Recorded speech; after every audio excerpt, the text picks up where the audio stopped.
Open A minor hints. When fretting the open A minor, it's common to accidentally mute the 5th string with your middle finger right here. So make sure that the middle finger is not accidentally touching the 5th string above. It's also very common to accidentally mute the 1st or 2nd strings with your middle finger or index finger.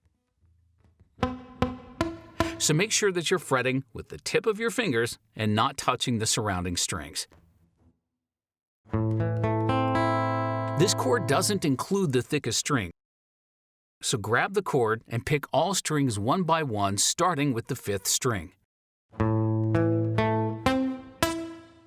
If any string is muted, try to adjust your hand until all strings ring out with a clear sound.